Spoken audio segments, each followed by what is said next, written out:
ሰላም ክቡራት ኣሕዋተይ ንግዚኡ ስመይ ተዓቀበለይ ኣነ ስደተኛ ሓፍትኹም ጓል 19 ዕድመ ንእስቲ ጎርዞ እየ ብኣንደበተይ ዘይሕመ ብስርዓት ዝዓበኹ ህድእትን ምእዝዝትን ጓል እየ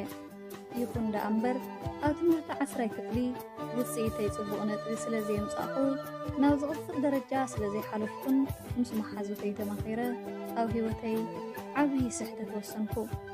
ናብ ስደት ምኻድ ርእሰይ ናብ ስደት ዘቕንዕ ኩሉ ግዜ ንነብሰይ ለዊጠ ንስድራይ ክሕግዝ መጻእየይ ድማ ብርሃን ክኾን ተራእየኒ ድሕሪ ውሳነይ ድማ ባሕርን ሰሃራን ተሳጊረ ከም ሰበይ ናብራ ስደት ሓደይ ልቐቃለስ ጀመርኩ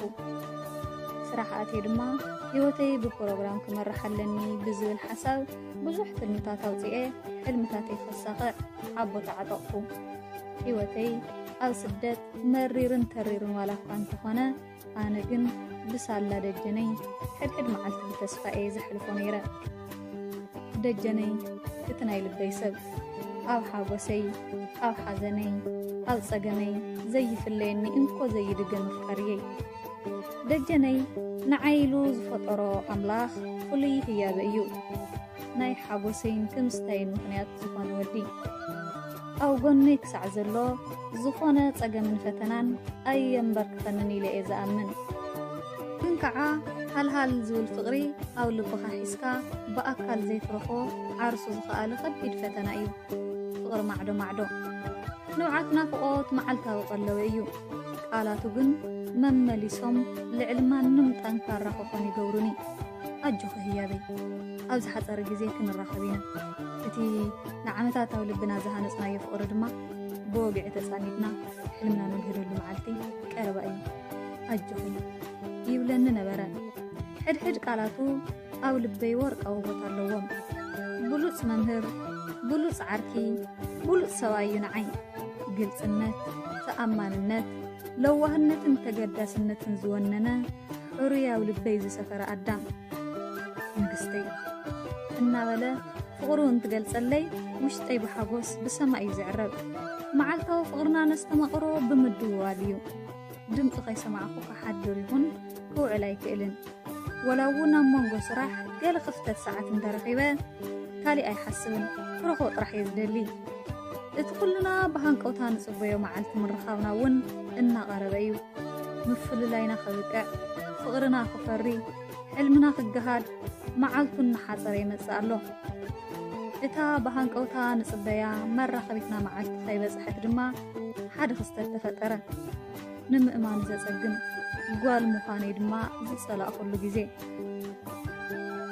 እታ ሕልመይ ከግህድ ርእሰይ ኣድኒነ ክግዛእ ዝኣተኹላ ገዛ መጻእየያ ጸልመተቶ ከምቲ ልሙድ ስራሐይ ሰራሪሐ ኣጸረ ወዳዲኤ ናብ መደቀስየ ምስ ከድኩ ዘይተጸበኽዎ ይገጢምኒ ወድቶም ዝሰርሐሎም ገዛ ጽጉብ መንእሰይ ኣብቲ ናተይ ክፍሊ ጸንሐኒ ኩነታቶ ደንገጸኒ ንድሕሪት ክምለስ ወላ እንተፈተንኩ ግን ብጉልበቱ ስሒቡ እዩ ዘእተወኒ እቲ ማዕጾ ድማ ብሓይሊ ዓፀዎ እሞ ብመፍትሒ ቆለፎ ፀዊዐ ይኹነ እወ ዝረድአኒ ሰብ ኣይነበረን ዓበይቲ ናብ ስርሖም ቆልዑ ድማ ኣብ ትምህርቶም ዝውዕሉሉ ግዜ እዩ ነይሩ በታ ድኽመት ዓቕመይ ድማ ተቓሊሰ ኸሰንፍ ኣይከኣልኩን ሕጂ እውን ግን ተስፋ ኣይቆረፅኩን ይቃለስ ይቃለስ ይቃለስ ብውቅዒትን ብጉልበትን ድማ ነብሰይ ሃሰየኒ እቲ ክገብሮ ዝደለየ ፀወታዊ ምውቃዕቲ እውን ብጭካነ ኣብ ልዕለይ ፈጸሞ ብዘይገለ መከላኸሊ ወላ እዊ እንተወልኩ እውን ብመውቃዕቲ ልበይ ኣጥፍአለይ ቃንዛይ ድማ ብጀልብታ ነውዓት ሰንኽዎ ንሰብ ከይዛረቡ እውን ኣጠንቂቑን ኣፈራሪሕን እዩ ገዲፉኒ ዝኸደ ንመን ከኽነግር መን ኣለኒ ብስደት ንሰብ ገዛ እንተነገርኩ እውን ስድሩ እምበር ስድራ ይኹን ስለዚ ተዛሪበ ዘምጽኦ ስለዘየለ ህይወተይ ኣብዚ ተዛዘመት እየ ዝበልኩ ግን ህይወተይ ዝተዛዘመሉ ዘይኮነስ እቲ ናይ ስቃይ ህይወተይ ዝፈለመሉ መዓልቲ እዩ ነይሩ መሬት ክትሕጠኒ ተማሕፀንኩዋ ኣብዘይ መዓልትኻ ግን ትንፋሰይ ትጠፍአን እያ ሓንቲ بتي بوزوي تلاليات صنحقو أو قربيتي تسرح حبشا سلك دويلة اتحق حبيئة كمزحان ممكن أقرقوا سرح قمز برتعنن نيشتي كالي سرح كتدالي اللين دما بتحت النحات قوا كاب جزا مهدا من تخون النبز بالحساب نصاون كي تماتئت بقلطف كالي سرح رخبت اللي كاب كادم زنوع خلا جزا مولي قدما ناب تحد السرحي أطقو أنزا سجان أنزا لبن تدميرو جن كدخ من نجمرة كم لسني مجوك أبيني كحمني وتاس دحر جيزيتات ملكة تنسي بوزح فرق جمركو إتي أبس أجمينا وشكرين زي فليني بقالاتو تنفاس زسر علي أنكو ممهر هيوتي زخون أفكاري يدما دون صخاب سمع كلت ورح أطير اللخو كرخبني بزح يسعرن يتنقنه اللخون أنا جن سلك غيره أو كاري عالم يزلخو أطي أنزاين نوعاتين زباري لي زسلمة عالم رئيسي أغني عيخ زارب زخ العقمون يبلين دحر قرو جزي كبدين نعبي خمز خيد يرد عني شعمو نابي كمز خيدن انتاي كمز قبرنا يفلتن تنفاسي أسأل مثل الواقعين يسمعنن إتي زبصحني متقعتي كي أكل إتي أو كودي حيزو يزلقو هاو كان زي بالعلي كجأنغن جمرة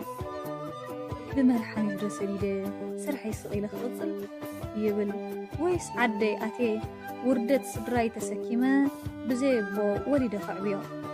نفسي أما سبب أتوت إتي نعمتات بهان قوتا زتصبخ وفقري خسيرو بهيوت كقصل يخبرنيو هيوت بقى خطولن زلاقات مسل ساقمين ناقفحة كان زي نابرتعي زخير زلو أنا دما هازن لعل زخل عقمية بالليل لبيكم حاولنا نددا عيني دمي تفعلو بجخم حواتي مخركم هاوني هيوتي يادحنو سلام فورات غتاتلتي سلامتا يرسعكم إذا حفتنا زبصحة بدل نزل سمعكم ويمسل ميرو نخركم من حاسوكم من دماء أو كومنت كتفلا بتحتنا يلابو سابسكرايب لايك شير بالمجارة وعناكم سنة يلعكم